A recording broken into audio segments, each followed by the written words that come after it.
دل کا جو دایاں خانہ ہے اس میں خون زیادہ اور روح کم ہوتی ہے، اور یہاں سے چند مجاری رگیں اگتی ہے جو پھیپڑوں میں غذا پہنچے، جو پھیپڑوں میں خون بواسطہ غذا یعنی کہ غذا کے لیے پہنچاتی ہے۔ بسم اللہ الرحمن الرحیم، الحمدللہ رب العالمین والعاقبۃ للمتقین والصلاۃ والسلام علی خیر خلقہ محمد وآلہ وصحبہ اجمعین، اما بعد۔ میں وکیل محمد انیف خان اور آپ دیکھ رہے ہیں ہمارا یوٹیوب چینل۔ آج کا ہمارا موضوع ہے مقالہ دوم کا فصل رابعین چوتھی فصل، اور چوتھی فصل دو چیزوں کے بارے میں، ریا اور قلب کے بارے میں۔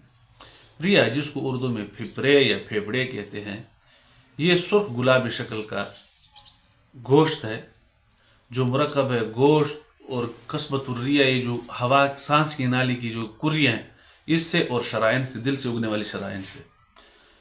ریا میں فی نفس ہی حس نہیں ہوتی، اس کے اوپر جو لپٹی ہوئی جلی ہے اسی میں حس ہوتی ہے تھوڑی بہت۔ اور ریا کا کام کیا ہے؟ یہ تازی ہوا کھینچ کر دل میں جو حرارت غریزی ہے اس تک پہنچاتی ہے، یعنی کہ ہوا کو بذریعہ سانس کھینچ کر تازہ آکسیجن کو جو دل کے اندر حرارت غریزی ہے اس کو بجھانے کے لیے وہاں سے بذریعہ سانس وہ بخارات دخانیہ کو کھینچ کر باہر لانے کے لیے، جسے کاربن ڈائی آکسائڈ کہتے ہیں۔ اس کے بعد قلب، جس کو اردو میں دل، پشتو میں زڑ اور پنجابی میں ہاں، پنجابی سرائے کے سندھی میں ہاں، اور غالباً پنجابی میں چت بھی کہتے ہیں۔ یہ سنوبری شکل کا مخروطی جسم ہے جو مرکب ہے گوشت، ریشوں سے اور جھلیوں سے۔ اس کا جو قائد ہے وسط سینہ میں اوپر کی طرف، درمیانی سینہ میں اوپر کی طرف، اور اس کا جو زاویہ ہے چھوٹا سرا یا باریک سرا وہ نیچے کی طرف ہے اور تھوڑا سا بائیں جانب بڑھا ہوا ہے۔ قلب یہ حرارت غریزیہ کا سر چشمہ ہے، اور آگے جا کر پھر قلب کی دو قسمیں ہو جاتی ہیں،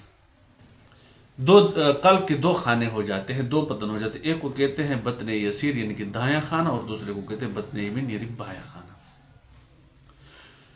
دل کا جو دایاں خانہ ہے اس میں خون زیادہ اور روح کم ہوتی ہے، اور یہاں سے چند مجاری رگیں اگتی ہے جو پھیپڑوں میں غذا پہنچے، جو پھیپڑوں میں خون بواسطہ غذا یعنی کہ غذا کے لیے پہنچاتی ہے۔ اور جو دل کا جو بایاں خانہ ہے اس میں روح کم اور حرارت غریزیہ زیادہ ہوتی ہے، اور اسی ہی خانے سے، اور اسی جو بایاں خانہ ہے یہ شرائن کا منبع ہے، یعنی کہ یہ شرائن کا سر چشمہ، یا یہاں سے ہی شرائن اگتے ہیں، شرائن کی اگائی یہاں سے ہوتی ہے، اور پھیپڑوں سے جو ہوا آتی ہے نا تازہ آکسیجن، وہ بھی اسی خانے میں آتی ہے۔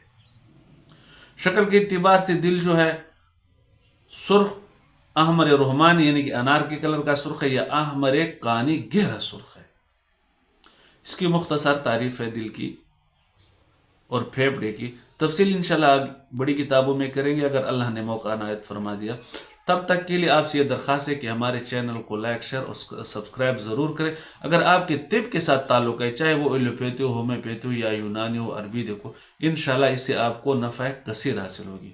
تو درخواست ہے کہ ہمارے چینل کو لائک، شیئر اور سبسکرائب ضرور کریں، اور ہمیں اجازت دیجیے۔ اللہ حافظ، السلام علیکم ورحمۃ اللہ وبرکاتہ۔